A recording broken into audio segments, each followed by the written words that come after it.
In this video, we will discuss the basic theory of the lung squeeze, try to understand why it happens, what to do if it happens, and most importantly, how to avoid it. At the end of the video, I will also share my experience with the lung squeeze and what lesson I learned from it. Before we start, I want to say that many things about the lung squeeze are in gray areas. There are more questions than answers. So take everything what I will say with a grain of salt. In a really near future, it may be proven wrong. A bit of history. About 15 years ago or so, lung squeeze was taking much lightly in the freediving community because the symptoms disappeared quickly and there was no pain or other symptoms in most cases. But then a tragic accident happened. In 2013, during a freediving competition in Bahamas, the Canadian freediver Nick Mevoli lost consciousness after he surfaced from a 70-meter dive. He later died on the way to the hospital.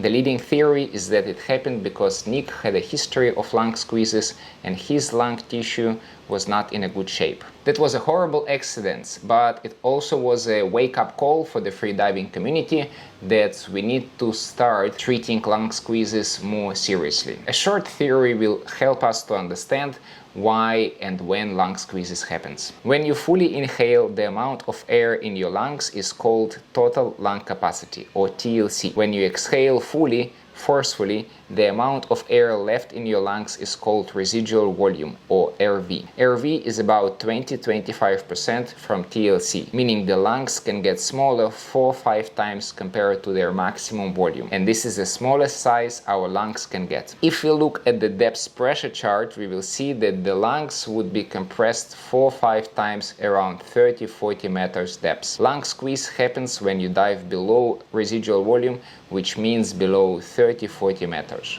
However, it can also happen on a shallow dive. Later in this video, we will discuss what can lead to the squeeze at a shallow depth. Obviously, most of the deep dives don't result in lung squeezes, otherwise depth free diving probably wouldn't exist. Remember, we have a protective mechanism such as a blood sheath, which is a part of mammalian dive reflex. Typical symptoms of the lung squeeze include coughing, spitting the blood, or coughing with the blood. If this happens, the freediver must finish the session and not dive for at least 3-5 days. Some freedivers even recommend resting for a few weeks. But obviously none of this recommendation about the rest based on solid evidence rather than on personal experience. Some freedivers suggest also breathing pure oxygen right after the squeeze to minimize damage and speed up recovery.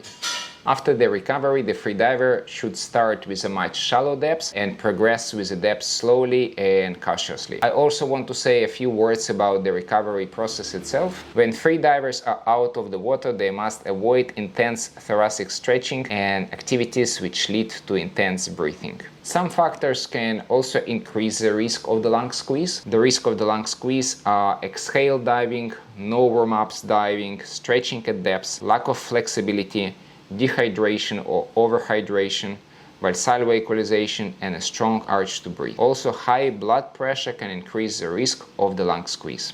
It will be especially dangerous if a few of these mistakes happens at the same time. For example, a freediver who does exhale diving as a part of warm-up routine might have a strong urge to breathe on the way down and turn quickly. Combining these factors can lead to lung squeeze even on a shallow dive. Let's discuss some of these factors a little bit more closely. Exhale diving such as FRC or RV. I made the tutorials about this type of diving a while ago. If you haven't seen it, the link to both of these videos is going to be in the description below. Exhale diving can be an excellent tool for depth adaptation, but don't use it too early or try to progress with exhale diving too fast.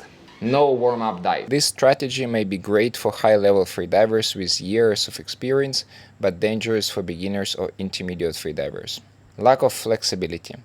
It's crucial to have a good flexibility in the thoracic cavity and diaphragm for deep diving. If a freediver has a lung squeeze, it's not the end of his freediving career. A single lung squeeze wouldn't negatively affect the freediver's health in the long term. However, this freediver needs to analyze his last dives and understand why this squeeze happened and how to avoid it in the future. And as promised, my story with the lung squeeze. Back in 2014, when I was doing my instructor course, when I was planning to to doing my instructor course. I have a squeeze. How it happens, the weather was not that great for the depth training, so during my master course we was able regularly dive somewhere around 30, 32, maybe 33 meters, but never deeper than that. This depth was enough to pass my master requirements, but it was far away from the instructor requirements, which was 40 meters. And then on my instructor course, on the final day, we have a relatively good weather, and we went for the place where there is a 40-meter depth. So I was really stressed about the fact that I need to